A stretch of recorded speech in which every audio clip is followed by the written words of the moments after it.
Hello guys and welcome back to my channel. My name is Lucia and this is Lulu's Leaves. I'm no good at being good, but I never said I was. And I feel misunderstood cause I'm trying hard to love. Well guys, today is going to be a super exciting video because I have an equally exciting announcement for you guys. And I also want to go through my plant collection today and clean off some leaves, water some plants, and organize. You guys probably already know by the title of this video, or at least the thumbnail, that I am moving. So I'm really excited. If all goes well, we are going to be moving into our new apartment on March 1st, so it's coming up very soon. I am so excited because our new apartment has tons of natural light, and I feel like I'm going to want to put my plants in lots of different rooms rather than having them all in one room. So yeah, I am really excited for this move. I'm excited to show you guys every step along the way. I'm going to do plant packing videos. I'm going to do moving with plants, all of the above, decorating once I get there. If you guys are interested in an actual decorated apartment tour as well, let me know. I would absolutely love to do that. But if you're not super interested in the furniture and you just want to see the plants, that's totally cool too.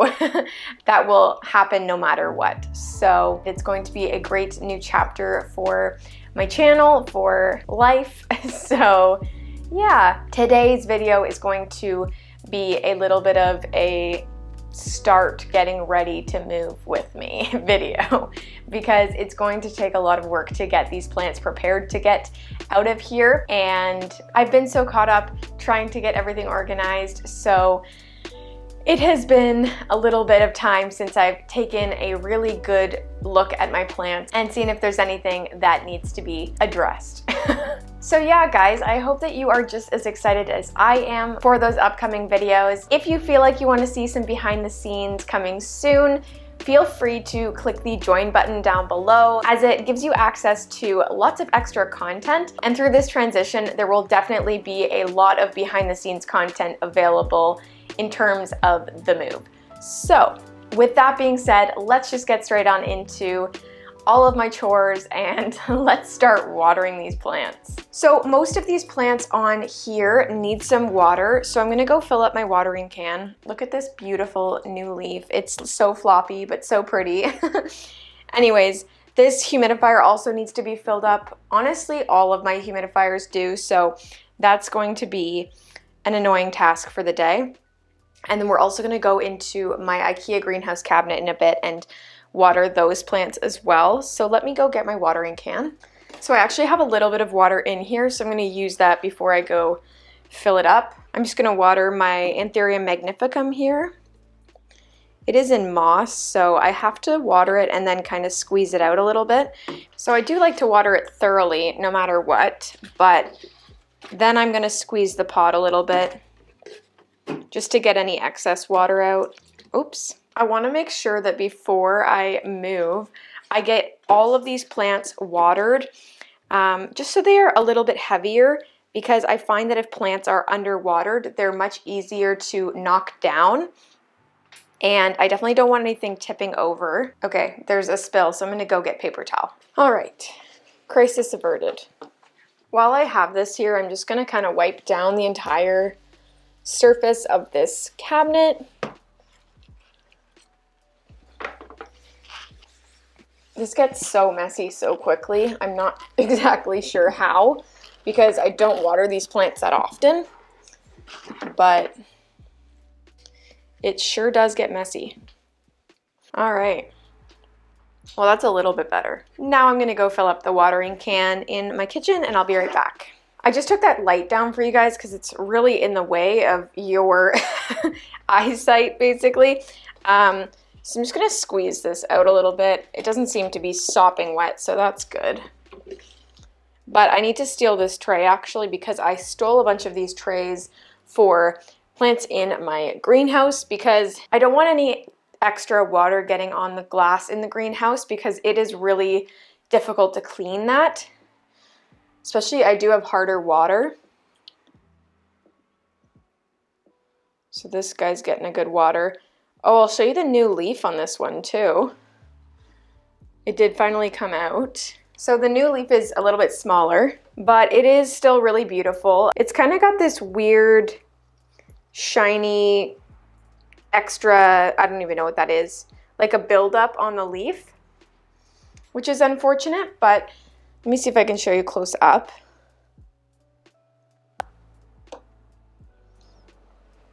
Yeah, I think you guys can see that there, but there is like a really weird, shiny buildup on the leaf. Hopefully that does go away with time. Usually, in my experience, it does, but even if it doesn't, it's still a really beautiful leaf. Again, it is quite a bit smaller than the last leaf, but it's perfect and there's no damage on it. So I have had these leaves grow a lot larger once they come out. So hopefully this does still grow in size. And then there's also that new growth on the way too. Oh, that's not the new growth. That's the new growth. But yeah, this plant is always and will always be one of my favorites.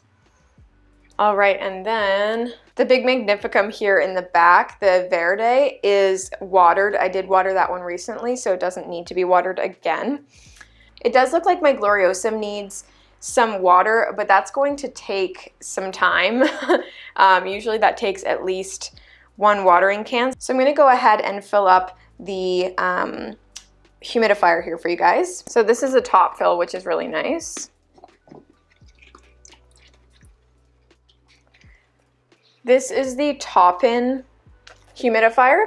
They actually sent me this. I'm still trying it out, but I will make another video on my favorite humidifiers once I do give it a fair shot. So far, I do like it. It obviously has a smaller capacity than my other humidifiers, but sometimes that's kind of nice because it means I don't have to fill it up as often. Or sorry, that's not true. I don't have to go back with the watering can as many times. Okay, that's max there.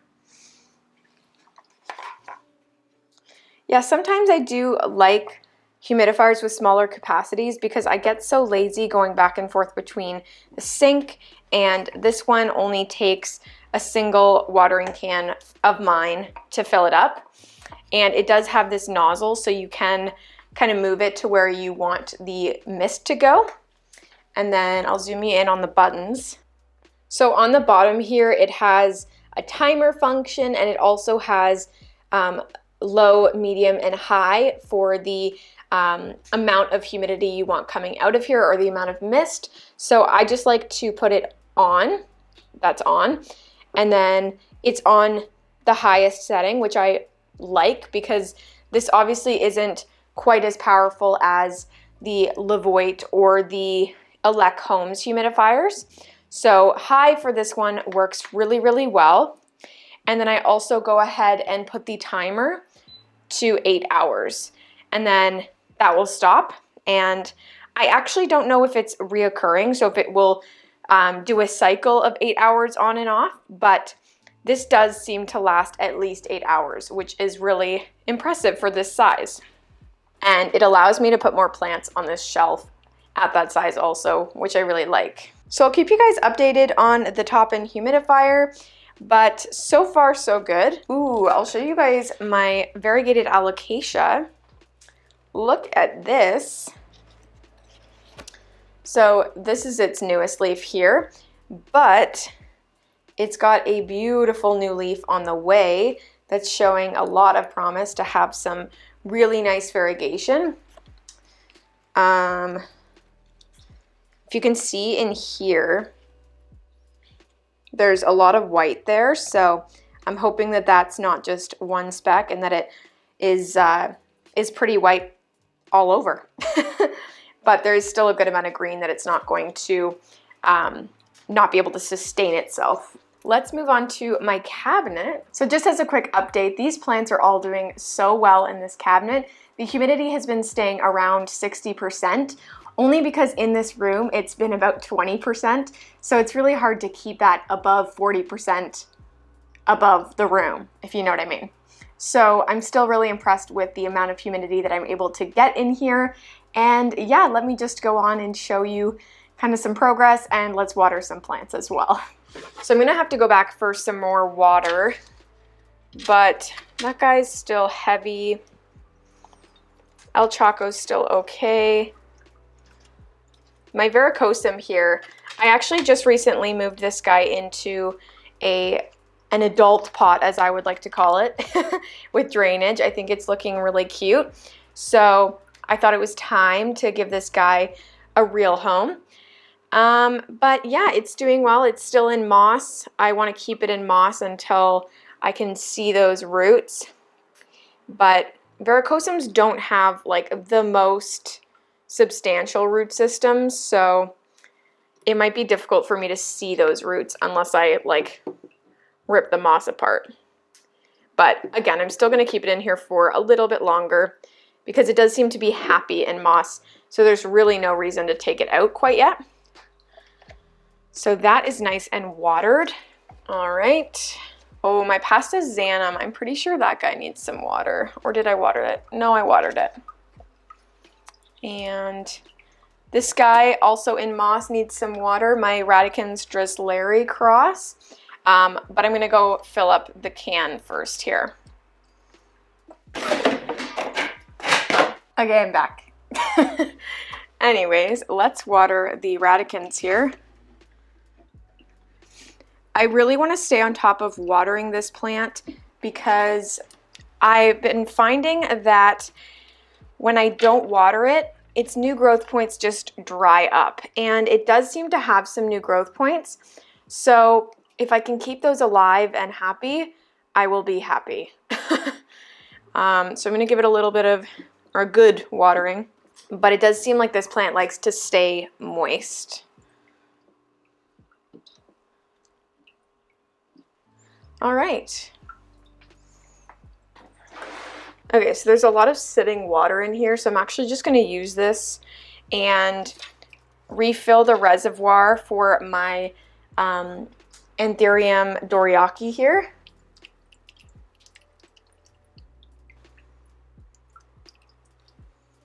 You can see the roots on this one are really, really nice and healthy. There's some down there too. Okay, minimal damage there. Perfect, and I did just water my Regal, so that guy is okay. My Crystallinum, yeah, I mean, this guy could probably use some water. The roots are looking nice and healthy on this one, nice and green. So let's give this guy a good watering. I'm going to keep it back there while I'm watering it because it's going to be a nightmare otherwise. Okay, I think that's good. I'm going to get my Sarawak up here too, I think. Yeah, could use some water.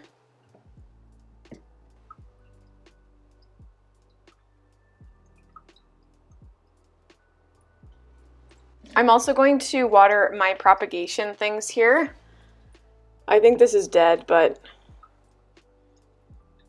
it's worth trying to revive it. And then my Imbricata.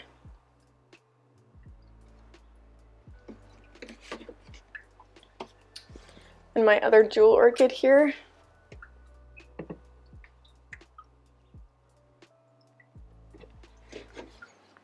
Okay. Okay. So, let's see what needs some water. Usually my Fibrosum starts drooping a lot when it needs water, so I'm not going to water that one quite yet. I think that I watered it recently.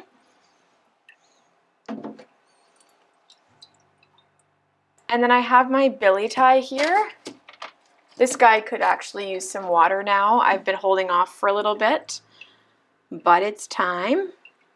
It also has a new leaf coming out that you guys can't really see. I showed it in my last video though, but yeah, that one has a new leaf and it definitely needs some more water when they're putting out those leaves, so I want to make sure it's hydrated. And then The rugosum could probably use some water too. It's also pushing out new growth.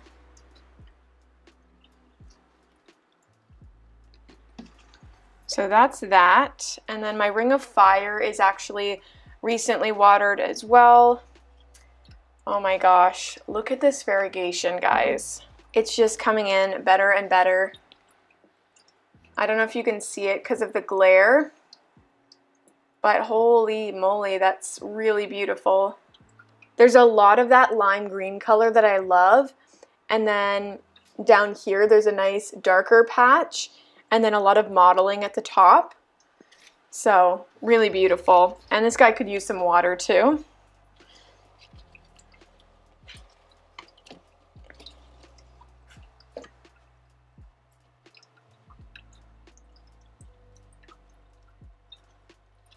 And it seems like the snowdrift is watered well enough too. So I'm just gonna leave it for now.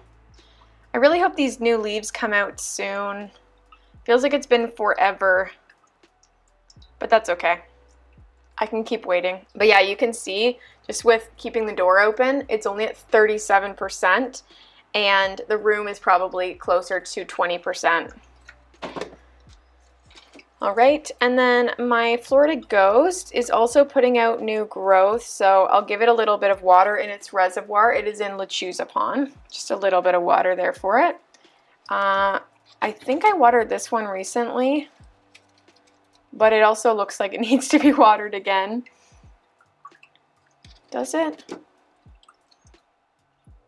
I'm gonna wait a little bit longer. This one usually shows, the Sharonia usually shows if it needs water, so I'll leave it for now. All right, I think that's it for watering for the most part.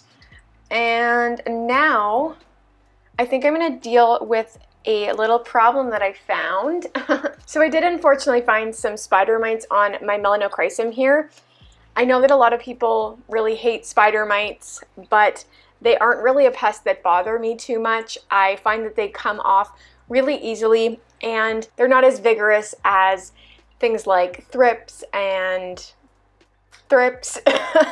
So I thought I would show you how I wipe my leaves when I find spider mites. It's really straightforward, but what I like to use is Safer's insecticidal soap. This thing has not ever not worked for me. So I first like to spray the plant down completely. Unfortunately, with these velvety plants, you always take a chance that you get some damage from these sprays, but this one is a very gentle spray, so it's good on the bugs, but not so tough on the leaves.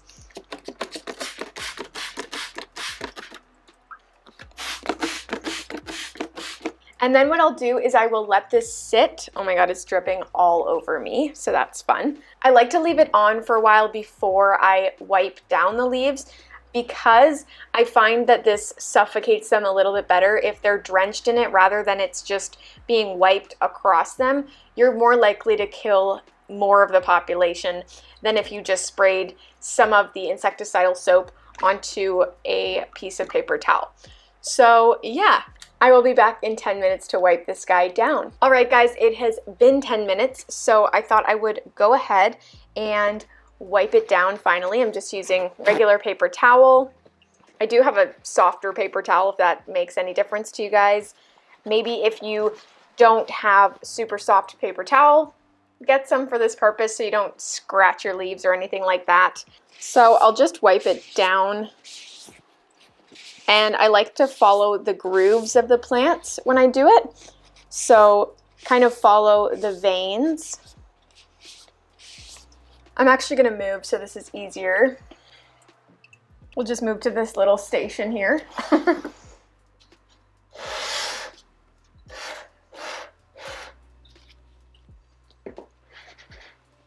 Much better.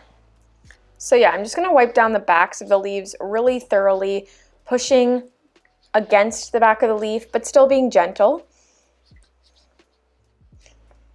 And just make sure you're not missing any spots, any nooks and crannies. I like to get really in there when it comes to near the petiole, because pests really do like to hang out near the petiole of the plant.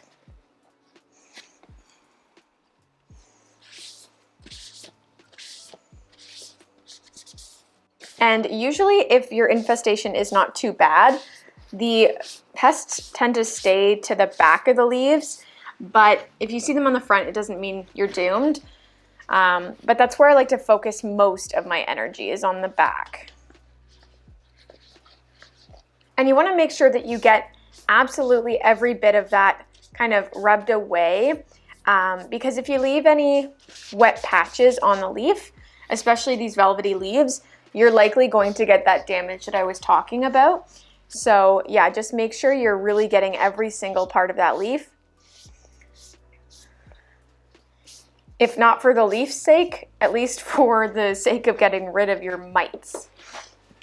Also guys, I do plan on doing a pest video in the near future, but I want to get footage of the pests before I make a video, because I find that I prefer watching pest videos where they are clearly identified and you can see them, because when I first started out with houseplants, I did not know how to identify pests, and I would get freaked out looking at spider mites and I would think they're thrips, which they're obviously not, and they look very different. So yeah, I want to be able to kind of show you guys the pests in the video. So that is why I am holding off for the time being. Let me know if that's important to you though. I personally think it is, but if you don't care about seeing the pests and you just want to know how to care for them or treat them, I can do that video earlier. All right, so that guy is all wiped down. I don't see any remaining webbing or anything like that, but I will repeat this process. I like to do it every 3 days if it's spider mites. Honestly though, if I'm dealing with thrips, I like to wipe the plant down almost every single day. I would rather have a plant that's damaged than a plant infested with thrips that may travel to other plants. So that's kind of where I'm at with pests, but this is just spider mites, so I will continue to do this for the next 3 days, but definitely caught it early, so it's not a concern of mine. These guys are pretty prone to spider mites, so what are you gonna do? I do still see some condensation on this pot, so I don't think I'm gonna water it yet. Philodendrons are a little bit more drought tolerant, and I definitely don't want to overwater this guy and give it root rot, because these philodendrons, even though they are beautiful and big, they don't have as juicy roots as the anthuriums, so they are really susceptible to root rot if you overwater. All right guys, well that's going to be it for this video. I really hope you guys enjoyed the little water with me and pest treatment video, but I did just want to get something out to you guys because I know it's been a little while since I uploaded, but it's just been a stressful week, so I needed to take a little break. But with that being said, guys, if you did enjoy this video, don't forget to give it a thumbs up down below and subscribe. Also, if you want to join as a member, the link is down below. You gain access to a Discord group chat and some awesome content at the higher tiers, so definitely go check that out. You can also find the link for my merch there if that sounds like something that you're interested in. But with that being said, guys, thank you so much for watching, and I will see you guys next time. Bye!